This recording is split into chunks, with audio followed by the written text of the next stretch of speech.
Welcome to Insight, a series exploring the deeper philosophies of renowned traditional martial artists, hosted by Ray Hughes, a martial artist with 50 years of experience. Good morning, everybody. Welcome to the show where I dive into the minds of unsuspecting guests to find their deepest, darkest secret to use against them for financial gain. It's an American thing. People that are watching the show from outside the country, you probably don't understand it, but in America, that's what we do here for fun. So, Scott, you probably didn't realize what you're getting yourself into. Oh yeah, this was a total surprise. Wait a minute, I've never experienced your sense of humor before. Okay, we're good. Well, let me introduce Scott Harrow. First of all, full disclosure, Scott Harrow is a very, very good friend of mine. I've known him for 20, 30 years. He'll probably touch base on when he started. He is that 1 to 2 or 3% of the student base that does all the work in the school. So that should give you a little bit of insight to his character. Very good man. I wanted to start with him because I want to touch base on people who start martial arts as an adult versus starting as a child or a kid or something like that. Scott is the senior instructor at both schools that we have here in Arizona, the Scottsdale and Chandler Martial Arts Centers. He is also the director for both schools for the Kobudo program or weapons program. He is the technical advisor along with Kelly Hata for our WIKF organization. They bring in the technical knowledge from international to our schools. And he is also a USA karate official, breaking the hearts of small children, which I really appreciate and respect. So with that, Scott, tell us a little bit why did you even start training in the martial arts? Well, I started March 1st, 2001, but I was inspired by my children who were both in the program as little kids. I think Rachel started at maybe 4 or 5 years old, and Becca started at probably maybe about 6 or 7. The younger one started later. And that's when, and why is like saying, well, I was looking for something else to do besides go to the gym. That was honestly the impetus of it. I need to do something, and the gym wasn't always for me. So I said, well, this looks like a challenge. This looks like fun, as odd as this is for the definition of fun. And that's how it started. Did you expect to stay in it this long when you first started, or did you think when you started you'd just be in it for a brief amount of time and get out? This is one of those things where you jump into something without really trying to predict the future. At least for me, and when you try to do that, I usually get surprised at what happens. So the answer is no, I didn't even think about it. And I didn't even know I was going to stay until I was well into Greenbelt. Let me ask you about starting training as an adult. Now that you've been training for 25, 30 years, looking back, are there pros and cons of starting as an adult versus a kid? Okay, the con is obvious. You're not that flexible or nimble or conditioned when you start as an adult. In fact, Other than that, other than that, it's perfectly natural. Yeah, it's perfectly the same. The advantage you have as an adult is that you are an adult. Your attention span is larger than a goldfish, and you have the ability to absorb and process the information when someone tells you something. You may not be able to do it physically, but at least you can understand it right away and try to do it. That is I think yeah. a big advantage between adults starting and children starting. It was funny because teaching, and we'll get into teaching a little later in the show, but it's amazing the different technique that you use in teaching an adult versus a child. For me, it seems like adults have no problem doing the same technique for the whole class, trying to perfect it, where kids are bored within 2 minutes and think they've already mastered it. Would you agree with that? Yeah, definitely agree with that. You have to read your class. If they start to glaze over, whether children or adults, you have to do something else. Yeah. Especially with little children, I've noticed it's more important to play with them rather than teach them. You're doing karate activities, but it's more like active playtime as opposed to hard structure that you'd give an adult. No, yeah, it's different. And we'll touch base about that. Now, you competed also. Mm-hmm. How long did you compete, and at what rank and I time was started as that? orange belt, and I think I concluded as black belt. That's when I realized that you Did were in my you? division. That's I remember becoming a brand new black belt back in my day and having a fight with guys that were black belts longer than I had been trained. So I get that. Yeah. What is your perspective on competition? And the reason why I ask that is there's a lot of people that I know that a lot of them are my seniors, some of them are not, that really I don't want to say despise competition, but they do not see any value and they think it cheapens the art. Where do you fall on that? Well, there's competition as if you're trying to become an elite athlete, like for the Olympics or something like that. That's that aside, is competing for competing's sake has a lot of value. For one thing, there's you get over that tunnel vision nervousness, especially during kumite matches. Your first one is terrifying, and subsequent ones get a lot better, and you learn to deal with that kind of stress in real time. Belt tests give you kind of that kind of stress, but not as much. It's the tournament does give you that incredible. I can't see in front of my face, and I know my eyes are open. Kind of stress result. Well, a lot of people that I talk to say that competition does not benefit self-defense. Your thoughts on that? Disagree. You're not going to use deadly techniques in a tournament, obviously, but you get to learn to deal with the stress. And when you're in a self-defense situation, it's another level above stress-wise to a tournament, but you still learn to have. It's better than starting cold with no stress, and not Well, understanding that stress.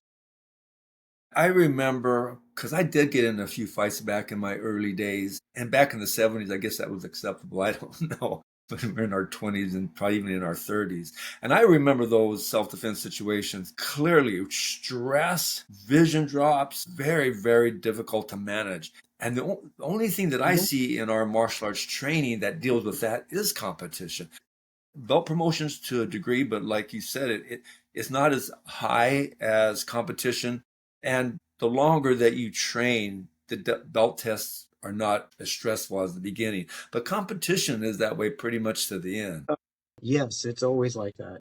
You always get nerves, and sometimes your nerves are different depending on the crowd that you're with. Because, you say, well, these competitors are very good and and I'm a small guy and they're very big. So it's like, I got to deal with that, especially for travel size. Well, just before we move on, the thought I have with competition, it's a great tool, but that's really all it is. I think it's a problem if your school becomes a competition school.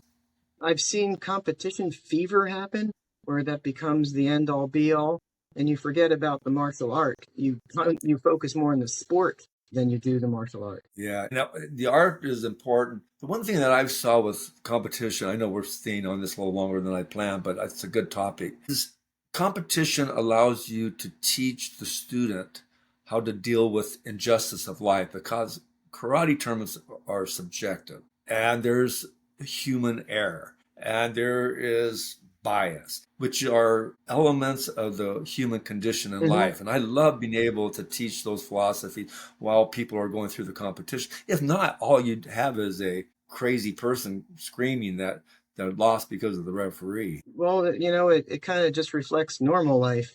There's mistakes made, errors in judgment, or differences in judgment. I've stood there at the line going, that punch shouldn't have scored, and they gave me a score. Or, wow, that shouldn't have scored on me, and they gave it to him. And it's like, yeah. So it happens both ways. Mistakes happens, judgment happens. It's like, well, that's the way it is. And you just have to accept that and move on. And that's actually a good thing to learn as a child or an adult. And I'm so with you on it. We could have a whole show just on this topic alone. But moving on, you became an instructor. About what time in your career did you start teaching? Well, I was recruited to teach by my sensei. When I was a green belt, I was instructed to take a new student aside and teach them just basics. And that's maybe the start. Yeah, I remember you doing that and totally destroyed that person, and they ended up quitting and needed therapy. So that wasn't a very good start. I consider that a win. My philosophy is you can only get so high if you only are a student. To go higher in understanding the martial arts, you need to teach. Where's your thoughts on that? Oh, there's lots of thoughts on that. Teaching is training, just plain and simple. Because as you're teaching someone, you're breaking it down for them, or at least you're supposed to break it down for them. And in time, you get a better understanding and a deeper understanding of what your technique is, as opposed to just teaching them the basics. And that's actually quite valuable. Not only that, it's part of the chain of passing it on from generation to generation. You want to say, well, someone passed it on to me. I feel like I want to pass it on to somebody else and give them that gift. When gave me a gift, I want to give them a gift. In addition to that, too, you have to think about, you really don't know or understand the technique until you have to explain it to somebody, especially with the variety of skill levels that you're introduced to as an instructor. Oh, that's indeed correct. And that's why you have to have the ability to break it down appropriately, right? Yeah. You can, Well, that's, you know, go ahead. so you see a student and they say, "Oh, wow, they've got some skills. I don't need to do this single step at a time. I think I can move on." Or I ask them, "Do you have any previous martial arts experience?" And they tell me about it. That also helps you get started as a one-on-one teacher. But there's other students that come in going, "Have you ever done martial arts before?" "No." "Do you do a sport?" "No." "Why are you here?" "I'm interested, or my parents are making me." Well, let's start from the beginning, step by step. You know, one of the benefits of starting martial arts as an adult helps you be an effective teacher with the new adult student. Would you agree? Yes. And being an older adult, it actually helps me understand teaching other older adults with limitations. Yeah, It's like saying, absolutely. you have to train smart. Don't look like that 21-year-old next to you. Well, that's what's hard when you have a 21-year-old athlete that's been trained for 10, 15 years trying to teach that 60-year-old, 50-year-old adult. Next thing you know, Generally not that well. the medics are coming and treating a shattered pelvis. I mean, that's the way it sometimes works out. Well, at what point did you start officiating? Let's see. How old? I know I did some officiating informally, starting maybe 2008 or 9, but Yeah, formally was 2012 with USA Karate. right. Are there pros or cons of being an official? Well, it's another one of those things where you're saying, what did I get into? And you're going, well, okay, it seems straightforward, but no, there's a lot of rules. There's a lot of mannerisms and etiquette you need to follow. And then you're going, wow, this is difficult. And you just have to, that's kind of the rough answer. I think I need that question again. Well, here's the thing too, and learning to deal with the fact half the people hate you on any given call. That's always a new experience. But you know, one thing that I got out of competition being an official, and I never saw it coming, is that it helped me become a better teacher. After watching, I officiated from beginning of time since I've been in the martial arts. But I got involved with USA Karate about 2010, 2009, somewhere in there. And as I started going through the official levels and then starting to watch and judge elite level kata people, and then as you're judging them over the years, you're starting to watch them and you're seeing certain mechanics, regardless of style, certain mechanical movements, the way they breathe, the attack. And I would think about it and say, I need to address that more in detail in my school. And it really affected Mm-hmm. my teaching in a positive way on, kata development and basic development. So, absolutely. There is stuff you always learn as an official taking away, whether you're learning to teach your students the rules or the etiquette of a tournament, up to and saying, wow, that's an interesting technique, fighting technique, or we need to learn how to defend against that fighting technique because we're getting clobbered. So, stuff that you can always bring back to your dojo because of that. You have to be a humble person to do that. I know many people that are just so arrogant that they think they know everything. Actually, it'll be a person we'll be talking about here in a second. As we start to wind down our little interview, as you reflect back over your martial art career, I'm sure that you've had some highs and some lows. If you got any highs and lows you'd like to discuss? So clearly a high is, I would say after any belt test, whether you passed or not, it's like saying, wow, I feel good about doing that. I came out the other side and I'm a little tired, maybe a little bruised, maybe a little exhausted in case of dawn testing, but I feel good about it. It's quite a high. It's very satisfying to finish a test. And you, at some point you say, well, I don't care whether I passed or not. I finished the test. Lows, okay, there we go. The first low I hit, believe it or not, I was an orange belt. I was training about 9 months and I didn't feel like I was doing it. I didn't feel like I was progressing. Class after class, I've just felt like I was 2 left feet and 2 right hands. It was just stumbling through. And plus the mats were soft back then and I rolled the toe a lot. But it was just like, I'm not getting anywhere. I'm not getting anywhere. That low was overcome by just simply showing up for another day and just dealing with it. Lows happen after tournaments. He's saying, I think I did really well and I didn't place or score. But that's the way it is. That's another low you got to deal with. And then there's always difficulty as an adult, at least for me, memorizing stuff. Yeah, that's getting even worse. I'm getting older. What's getting even I worse? can't remember. Remember My what? memory and exactly. What are we talking about? Where are we? We had talked off air before we started the show about disappointments, and we both had the same disappointment when we had a senior instructor that actually was a senior instructor to me. And then we had brought him into the school to handle the weapons program, run the weapons program and also the competition team. And then to find out that he was recruiting, I don't know if that's the way you word it, recruiting money from students for ventures, which in hindsight looks like it was a Ponzi scheme. You remember that? I do remember that. Were you shocked about that experience? Quite, yes, because this was a very senior person. I've been training a long time, more than you and more than most other Yeah. people I know. And Yeah. he had a lot of knowledge in him. He seemed like he was following the karateka rules of etiquette and a Budo code. But at the end of the day, he violated all that. And that was quite disappointing because he was a scammer. And Yeah. that was incredibly disappointing. Very, very bad. There's not much you can say about that except for that it probably happens elsewhere. And if others are listening to this cast, they should be aware of that. There's something to learn from it. And what to learn from it is that not everybody are who has they seen, right? And how do you look for that disingenuity? And the answer is you see a pattern over time and you have to just be aware. Just like Zanshin, you just need to be aware. You know what's so tough about that? Now, the reason why I wanted to bring it up, I don't want to talk about negative things on a show all the time, but my assumption is if you've been in the arts any length of time, you probably have come across difficult situations that makes you question whether you are in the right place, want to quit, move on. And I wanted to bring that up because just like you say, you have to have your eyes wide open. I know one of the big mistakes I made when I first got into martial arts is I put a couple people on pedestals. When I started, I was 19. I read all the books. I mean, I got about 1,000 martial art books here on the walls. I read all of them.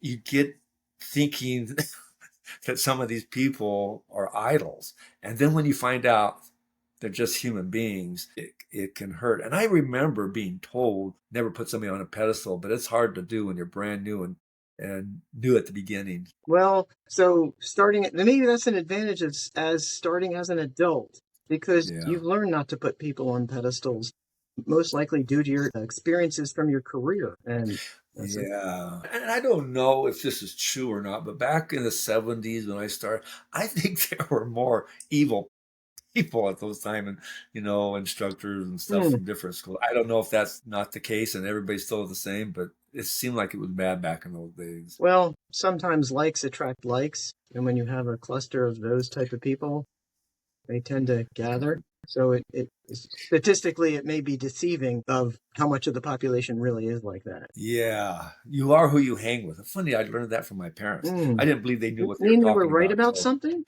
Well, an adult, when I figured out my parents actually knew something about life. I wish I'd listened to them a little bit more. I know I should have moved out when I was you. 15 because I knew everything by then. I don't know if you remember, but we had a car commercial back in the 60s, maybe even 70s and 80s. And this guy was a really soft-spoken owner of this auto dealership. And he talked about his dad and how when he was a kid and how his dad was the most greatest person in the whole entire world. And then as he became older and a teenager, his dad didn't know as much as he thought he did. And by 20, he didn't know anything. And then by 30, his dad was pretty smart again. By 40, he was the smartest guy in the world. I believe that totally. Yes. I don't remember the commercial, but yes. Well, I want to wrap up the show. Thank you coming on. I want to have you come back if you can in a future show because there's a couple other areas that I'd like to get into. We don't have time today. Anytime. Because it's an honor. I'm so proud for you to be the first person on my show. Thank you so much. Thank you for having me. And you're helping me through the technical side of this show. As I started this podcast, I'm a complete white belt at everything, hardware, software, presentation. So I'm learning as I go and you're really helping me a lot on that area. So I'm about a green belt now, I think, in podcasting. I'm hoping to get better. I think you're overranked in podcasting, but that's just my opinion. Probably. Yeah, we'll talk about that the next time we train. The next show, everybody, will be with Kelly Hutta. Kelly Hutta is another person I've known and I consider a really good friend. She owns her own school. She's homeschools 4 children. She owns her own fitness business. I think she's a Renaissance woman. So she will be coming on the show. It'll be coming out pretty quick. And the angle of that show is to see and hear about the female perspective of owning dojos, competition, officiating, so on and so forth. So with that, I hope you tune in to the next show. And with that, so long. We'll take care, and we'll talk with you soon.